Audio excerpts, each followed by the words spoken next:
L'ANPE, je peux dire, c'est la plus ancienne structure de l'emploi du Mali, puisqu'il a existé depuis 1954. On appelait Office territorial de la main-d'œuvre. Et c'est à partir de 1961 que ce nom-là a changé pour devenir Office national de l'emploi, Office national de la main-d'œuvre. Et avec les réformes maintenant de 80-84, on a ajouté le volet emploi à l'Office national de la main-d'œuvre et de l'emploi. Et à partir de 2001, ça a pris le nom de l'ANPE, et c'est là pour uniformiser les noms des différents services publics d'emploi, parce qu'on est devenu membre de l'Association africaine des services publics d'emploi. On est devenu membre de l'Association mondiale des services publics d'emploi. Bon, vous savez, nous sommes un pays francophone. C'était l'ANPE France, et de l'ANPE France, les autres services de l'emploi ont voulu prendre le même nom. Bon, mais après, la France a changé pour imiter un peu l'Allemagne. L'ANPE de France est devenue Pôle emploi.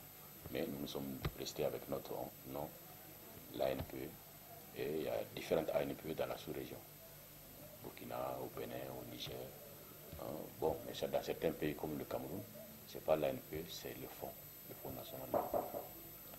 Donc ça, c'est vraiment une des anciennes structures, des plus anciennes structures de la boîte. Voilà. Donc en termes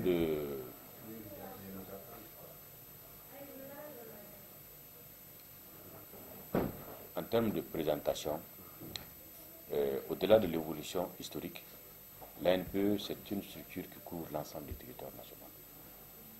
Nous sommes dans toutes les régions, à l'exception des nouvelles régions créées. Et nous sommes présents, aujourd'hui, je peux dire, dans 35 cercles sur 49 et les 6 communes du district de Bamako. C'est-à-dire que nous avons des agences régionales dans les régions et nous avons un correspondant local dans au moins 35 cercles. Et l'effectif du personnel évolue jusqu'à 235 aujourd'hui sur l'ensemble du territoire. La principale mission assignée à l'ANPE par l'État, c'est de contribuer à la mise en œuvre de la politique nationale de l'emploi. Bon, dans cette mission globale, il y a les tâches spécifiques qui sont confiées. La première tâche de l'ANPE, c'est d'assurer l'intermédiation entre l'offre et la demande sur le marché du travail. C'est ce qu'on appelle communément l'intermédiation. Et il s'agit de mettre les demandeurs d'emploi en relation avec les offreurs d'emploi, avec les employeurs. Pour cela, nous avons un département dédié à ça. Et au niveau de ce département, on a des outils, on a des méthodes. C'est-à-dire le recensement général des demandeurs d'emploi, c'est une mission principale de l'ANPE. C'est-à-dire tout demandeur d'emploi doit se faire identifier à l'ANPE. Ensuite, après cette tâche, la deuxième tâche, c'est une tâche de promotion de l'emploi, l'auto-emploi, c'est-à-dire le développement de l'entrepreneuriat. Et cette tâche est confiée à mon département. Qui dit développement de l'entrepreneuriat, dit formation à l'employabilité, dit formation pour maîtriser les métiers porteurs d'emploi. Ensuite, la troisième mission, c'est une mission d'assurer la reconversion et le perfectionnement des travailleurs du secteur privé. Parce que nous sommes quand même financés par le secteur privé. Parce que la principale source de financement de l'ANPE, c'est le 1% de la masse salariale du secteur privé qui est collectée par l'INPS. Donc voici les 3 principales missions qui sont données à l'ANPE. À côté de ça, bon, on peut développer d'autres choses, mais en réalité, l'État malien a assigné cette mission essentielle à l'ANPE. Bien, ce que l'ANPE fait concrètement pour donner de l'emploi à la jeunesse malienne, c'est d'abord, nous avons dédié un site à l'emploi. Sur ce site, vous allez trouver les offres d'emploi, vous allez trouver les offres de formation, vous allez trouver les stages. Ensuite, nous avons développé un logiciel qui permet de recenser l'ensemble des demandeurs d'emploi. Un demandeur d'emploi qui vient aujourd'hui se faire inscrire, il peut être vu sur le répertoire des demandeurs d'emploi et un employeur peut prendre contact avec lui sans passer par l'ANPE. Mais dès que vous rentrez en contact et que vous signez un contrat, nous le savons. Ensuite, l'autre aspect, c'est que nous avons ouvert un centre de formation. Ce centre de formation, ce n'est pas seulement pour le secteur privé, pour les travailleurs, mais les demandeurs d'emploi trouvent leur compte à travers des formations modulaires que nous organisons à leur intention.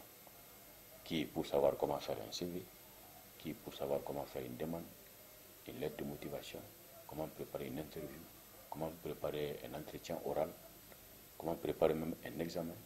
Ça, c'est au niveau de ce centre. Et ensuite, nous avons un volet entrepreneuriat que nous offrons aux jeunes. C'est de leur montrer comment on monte un projet d'entreprise, comment on peut obtenir le financement d'un projet d'entreprise et comment on peut gérer un projet d'entreprise. Donc ça, c'est vraiment les différentes offres d'emploi, les offres de services que nous présentons aux demandeurs d'emploi. Donc en plus de cela, nous avons ouvert un certain nombre de créneaux porteurs. Si vous prenez aujourd'hui le Taxini, c'est un produit essentiellement ANPE.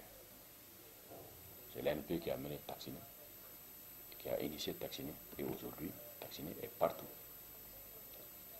Nous avons voulu faire d'autres choses, comme la transformation des œufs en mayonnaise, comme la production de miel, comme l'amélioration de la pratique du maraîchage, comme la confection des grillages. Vous savez, la multiplication des ateliers de fabrique de grillages, c'est venu de l'ANPE. Donc voici à peu près ce que nous présentons comme offre de service aux demandeurs d'emploi et en même temps aux employeurs, parce que les employeurs trouvent leur compte à travers le centre de perfectionnement et de reconversion. Un employeur qui a sa secrétaire qui ne maîtrise pas l'outil informatique, ou bien qui ne maîtrise pas vraiment le secrétariat, nous on peut le perfectionner. Ou bien quelqu'un qui a fait secrétaire, il veut évoluer pour devenir attaché d'administration ou employé de commerce, on peut les reconvertir d'autres métiers. Ou les travailleurs de BTP, pratiquement tous leurs métiers au niveau du centre. Les caroleurs, les électriciens, les plombiers, nous les formons au niveau de ce centre. La vision de l'ANPE sur l'emploi au Mali s'inscrit dans la politique nationale de l'emploi. C'est-à-dire, on se dit aujourd'hui, l'emploi, ce n'est pas l'État qui crée. L'État crée les conditions pour permettre la création d'emplois. L'État crée l'emploi à travers peut-être la fonction publique seulement, qui est très limitée. Mais l'État crée l'environnement de telle manière que le secteur privé puisse se développer, puisse se promouvoir et créer des emplois. Donc notre vision, c'est qu'il faut que l'entrepreneuriat soit valorisé, soit soutenu. Et cet entrepreneuriat doit être animé par des acteurs convaincus, engagés pour leurs projets. Tu ne peux pas venir dans l'entrepreneuriat avec hésitation. Tu ne peux pas venir dans l'entrepreneuriat avec tâtonnement. Non. Si tu n'es pas convaincu, si tu entames un projet, ça va échouer. L'engagement est lié à la conviction. Dès l'instant que tu es convaincu, tu t'engages. Si tu crois en quelque chose, tu t'engages. Donc notre vision, c'est que les demandeurs d'emploi comprennent ça. Il n'y a pas de sous-métier. Le diplôme là, c'est un parchemin. Ça t'ouvre le monde de la connaissance, du savoir. Maintenant, le savoir-faire, tu dois l'acquérir sur le marché du travail. Moi qui vous parle, je suis sorti de l'INSIP, et de par les formations que j'ai eu à faire. Moi, j'ai eu à animer des formations modulaires en gestion. On a l'impression que je suis sorti d'une école de gestion.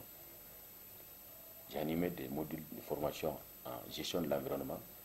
Tu as l'impression que je suis sorti de l'hyper de catégorie. Donc, ça, c'est ça. La deuxième vision, c'est que nous sommes convaincus que la gente féminine c'est un vecteur de la croissance. Vous savez, nos projets que nous nous aidons à financer ici, les femmes remboursent plus que les hommes. Bon, ce n'est pas parce que je suis un homme, mais en réalité, les statistiques nationales et même internationales, les femmes remboursent plus que les hommes. Donc, notre vision, c'est que si on développe la promotion de l'emploi féminin, si on développe l'autonomisation économique des femmes, elles peuvent entraîner les autres secteurs. Aujourd'hui, le secteur de la transformation agroalimentaire, c'est dominé par les femmes. Et vous prenez une entreprise de transformation agroalimentaire, le minimum d'emploi, c'est 10. Le minimum d'emploi, c'est 10. Donc ça, c'est notre deuxième vision. La troisième vision, c'est nos métiers. Hein? Vous savez, en réalité, quand on dit qu'il y a du chômage au Mali, moi souvent je suis étonné. Imaginez qu'aujourd'hui on se mette à structurer, à valoriser l'artisanat. L'artisanat, c'est le premier secteur pourvoyeur d'emploi. Tu vas avoir un atelier d'artisan, minimum de travail là-dedans, c'est 3. Minimum. Tu prends même une forge avec les forgerons là. Minimum, c'est 3. Donc, il suffit d'appuyer ce secteur et d'associer les élèves à ça. Pendant les vacances, par exemple, on amène certains parents d'élèves amènent leurs élèves, c'est les artisans. Je prends l'exemple un électronicien qui est ici à Dipida. Si tu vas à son atelier, c'est presque les élèves et les étudiants qui sont là-bas présentement.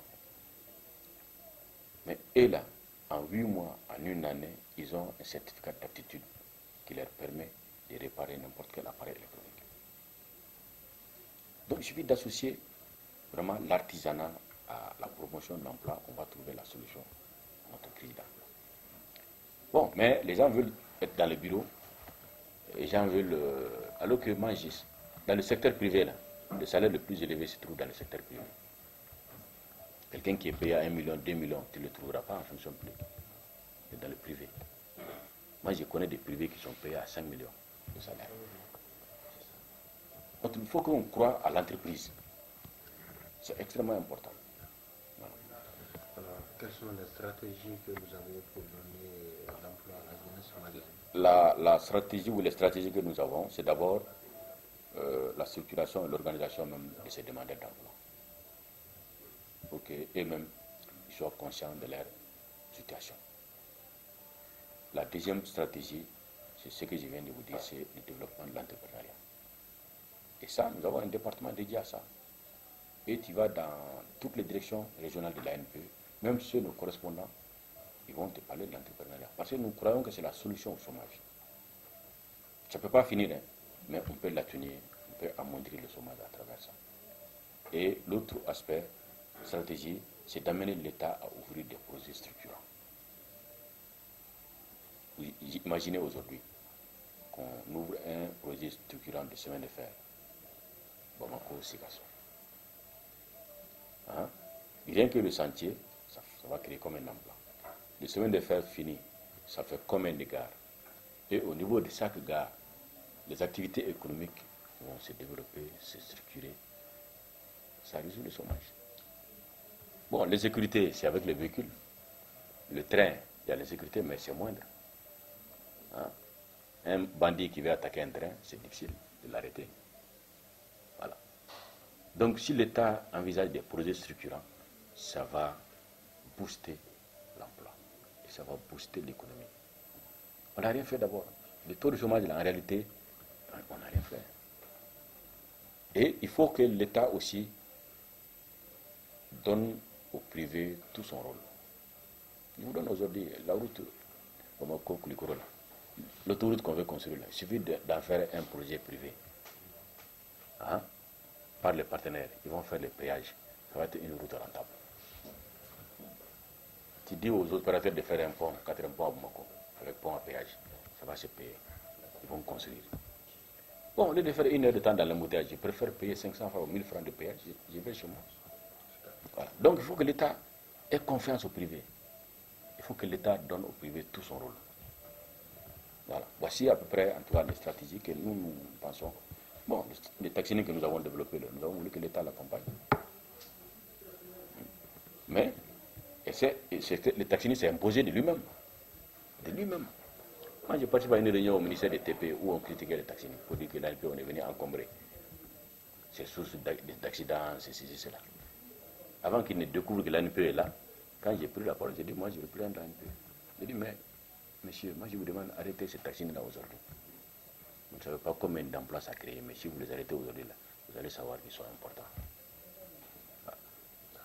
Merci beaucoup. Nous avons, vous savez, les gens pensent que nous sommes adversaires, mais l'État a clarifié nos missions. Mais les textes sont les textes, c'est la pratique des hommes, bon, qui fait autre chose.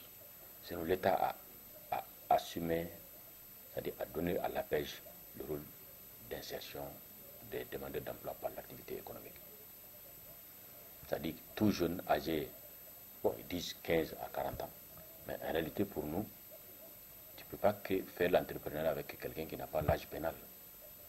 Sinon, quand il emprunte là, comment tu vas faire?